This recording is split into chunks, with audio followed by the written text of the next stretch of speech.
Kong Wu dan Bai Guanxing mengangguk bersama. Jangan khawatir, Tuan. Kami masih memahami farmakologi umum. Ini baik. Akibatnya, Qin Yichan keluar lagi sesaat setelah tiba di paviliun Dandao. Sedikit yang dia tahu bahwa beberapa saat yang lalu, Bai Linglong juga berencana untuk kembali ke rumah gua masing-masing untuk diskusi jangka panjang. Gadis Linglong, apakah kamu benar-benar tahu cara melakukan alkimia? Bagaimana dengan pisau pencuri itu? Fan Wanxing mengelilingi Bai Linglong, seolah-olah dia sedang memeluk pahanya. Dan dia juga lebih membenci Qin Yichan.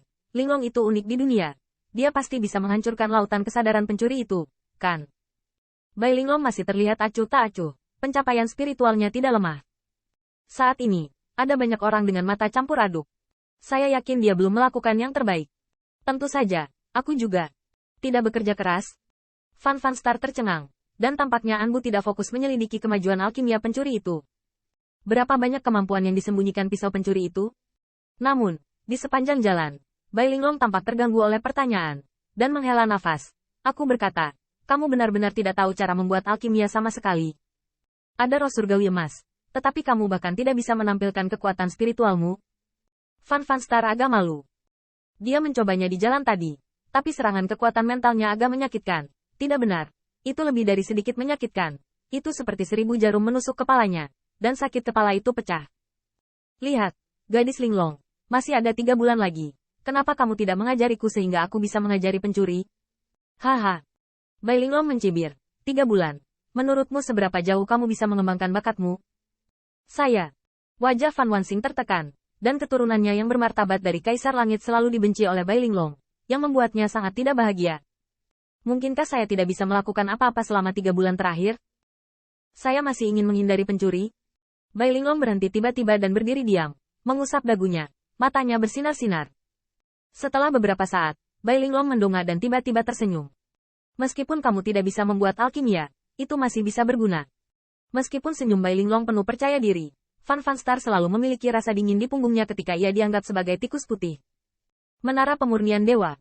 Pada saat yang sama, Qin Yichan datang ke sebuah menara kuno yang baru saja dilihatnya. Menurut ingatannya yang lebih banyak, ini adalah tempat suci bagi para murid Pilhole untuk meredam jiwa. Akhirnya punya kesempatan untuk meredam jiwa. Qin Yichan menarik napas dalam-dalam. Faktanya, Putri Wenqing mendesaknya dengan sangat cemas, dan ada alasan lain yang sangat penting, yaitu, tidak ada tempat suci di dunia tempat mereka tinggal.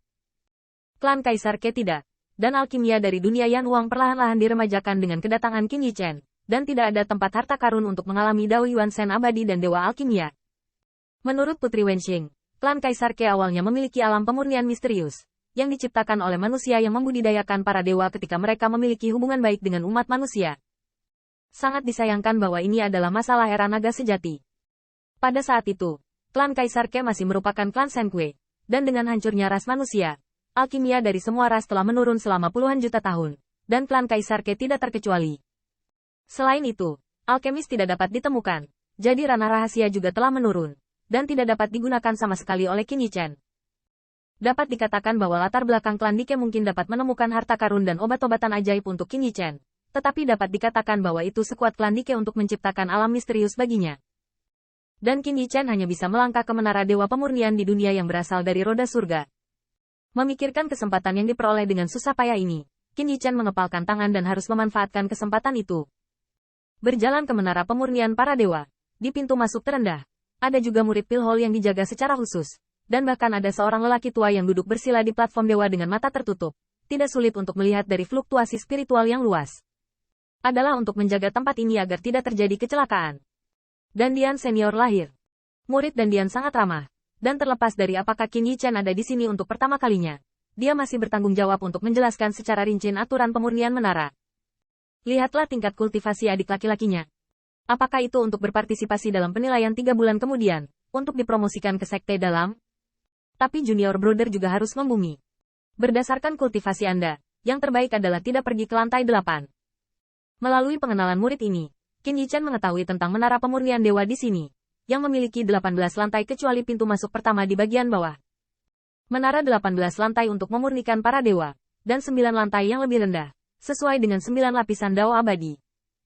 Adapun Sang Jiuzong, dia diingatkan oleh muridnya bahwa hanya setelah jiwa menjadi dewa dan Dewa Pil dapat melangkah ke dalamnya. Jika tidak, paksaan spiritual di dalamnya tidak akan tertahankan bagi murid biasa dari sekte luar. Ini mirip dengan apa yang saya temui di Sekte Abadi itu. Tetapi tidak ada menara pemurnian untuk budidaya dewa alkimia. Benar saja, meskipun alkimia menurun, kebenarannya tetap sama. Qin Yichen berbisik lembut, tetapi murid itu tertegun. Saudara muda, apa yang kamu bicarakan? Oh, tidak, terima kasih saudara karena telah memberitahuku. Qin Yichen tersenyum, lalu dia akan mendaki menara God Refining. Dan murid yang bertugas juga dengan sangat sungguh-sungguh memberi instruksi di belakangnya. Bagaimanapun, setiap kali kompetisi dinilai, banyak murid memasuki menara yang tak tertahankan untuk masuk ke gerbang dalam. Pada saat ini, mereka adalah menara Dewa Pemurnian. Musim yang rawan kecelakaan. Kemudian Qin Yichen berlari langsung ke lantai 8. Lapisan ke-8. Menurut aturan menara Dewa Pemurnian, adalah kekuatan-kekuatan spiritual yang dapat ditahan oleh jenius keabadian tingkat 8. Namun, Qin Yichen berdiri di lantai 8 menara suci dan terdiam sesaat. Kemudian dia melihat kekuatan spiritualnya melonjak, menghancurkan kekuatan spiritual yang menyapu. Lantai 8. Tidak cukup. Bagaimanapun, roh primordial tubuh ini tidak sebanding dengan Qin Yichen sendiri. Tetapi pencapaian Qin Yichen sudah sangat dekat dengan para dewa. Bahkan jika bukan karena urusan Kaisar Keklen, sejumlah besar obat mujarab dibutuhkan untuk ramuan pasukan Kaisar. Dan untuk mengajarkan alkimia manusia, Qin Yichen akan menerobos alkimia. Apakah dia bisa menjadi Kaisar atau tidak? Dan cara untuk menjadi Kaisar mungkin sangat tipis. Tetapi Qin Yichen memiliki kepercayaan diri yang tak tertandingi untuk menjadi Dewa Pil. Sejak saat itu, Qin Yichen naik satu lantai lagi dan mencapai lantai 9. Kali ini, setelah beberapa jam, Qin Yichen akhirnya mengatasi kekuatan spiritual tingkat ke-9. Jiwa tubuh ini masih agak lemah.